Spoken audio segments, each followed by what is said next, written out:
Sud Radio, 7h13, c'est à la une. La crise politique que nous vivons montre peut-être les limites de notre 5e République. Est-elle à bout de souffle? A-t-elle encore un avenir? Ces questions, on se les pose avec vous, Emmanuel Rivière. Bonjour.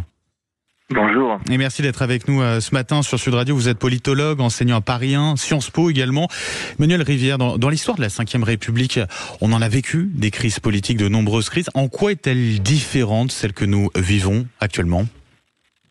Alors oui, c'est vrai qu'on a vécu de nombreuses crises et surtout on a vécu des années avec des réponses des Français quand on les interroge sur leurs institutions et sur la vie politique qui sont un petit peu alarmantes. Est-ce qu'on peut se satisfaire d'un pays où 70% des gens disent durablement que la démocratie fonctionne mal, ou 80% nous disent que les hommes politiques se préoccupent pas de ce que les gens pensent. Mais ça pouvait tenir ça quand les élections, puisqu'en fait la crise elle est au moins démocratique.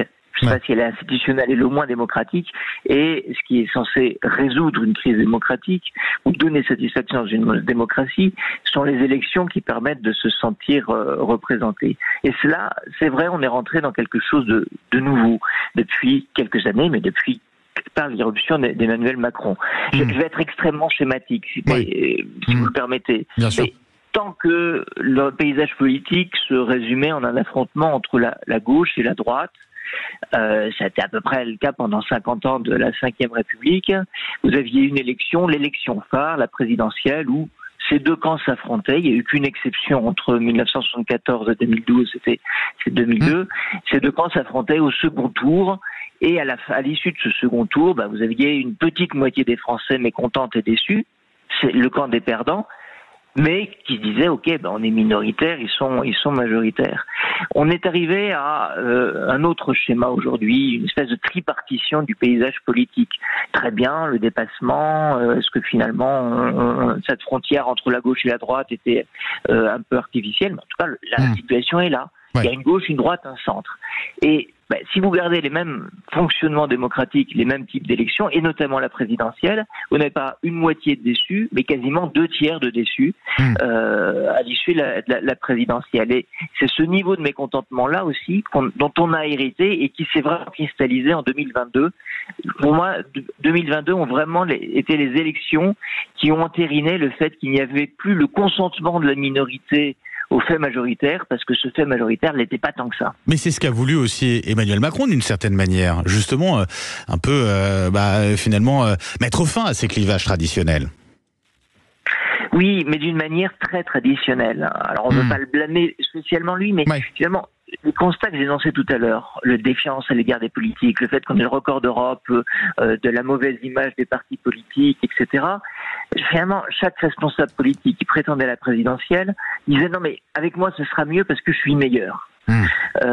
Et en fait non, il y a un vrai problème démocratique dans ce pays. D'ailleurs, les gilets jaunes, on peut aussi le lire comme ça, comme fondamentalement un problème démocratique de gens qui disent là-haut on prend des décisions qui nous font du mal, qui sont pas adaptées, qui fonctionnent même pas, et sans jamais nous consulter, se préoccuper de ce qu'est véritablement notre vie.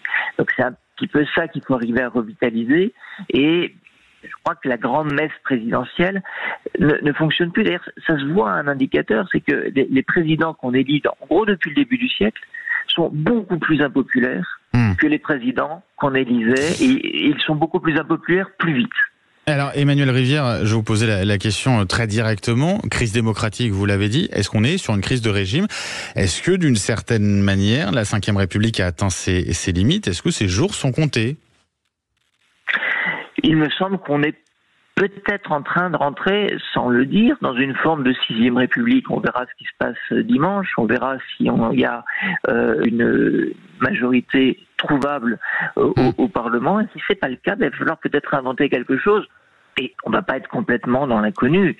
Il faudra juste regarder ce qui se passe autour de nous. Je quand on évoque ces chambres où il n'y a pas de majorité claire, on se dit, oh là là, on revient à la 4e, la 3e République. En fait, il suffit de regarder ce qui se passe en Allemagne, ce qui se passe aux Pays-Bas, ce qui se passe dans la plupart des systèmes parlementaires de l'Union européenne, où il n'y a pas beaucoup plus de facilité à trouver des majorités évidentes, et on les construit. Mais c'est vrai que c'est un tout autre schéma où il va falloir peut-être désapprendre, et du coup, effectivement, quelque part changer de régime, cette espèce de grand soir où, par la magie de la désignation d'un homme providentiel, on pourrait dire ou d'une femme, mais ça n'a jamais été une femme à l'Élysée, bien tout d'un coup tout va changer et on a ces moments bénis, les 100 jours, etc. Tout ça, c'est un petit peu une mythologie, je pense, auquel les gens ne croient plus. Alors, je ne sais pas, moi, je suis pas constitutionnaliste, s'il faut changer les institutions ou le mode de scrutin, mais des changements finalement potentiellement pas si importants que ça des institutions, ne serait-ce que le mode de scrutin à l'Assemblée nationale, pourrait nous faire rentrer dans une culture politique complètement différente. Mais ça suppose aussi effectivement de changer la culture politique. Avec potentiellement, j'imagine, vous faites référence à ça, mais une possible proportionnelle, effectivement.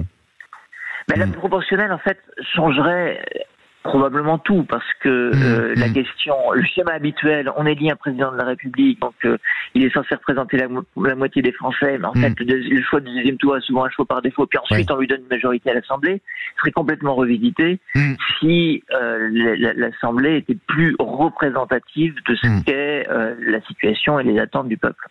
Merci beaucoup d'avoir été avec nous, Emmanuel Rivière. Merci pour votre décryptage, politologue, enseignant à Paris 1 et à Sciences Po. Très bonne journée à vous.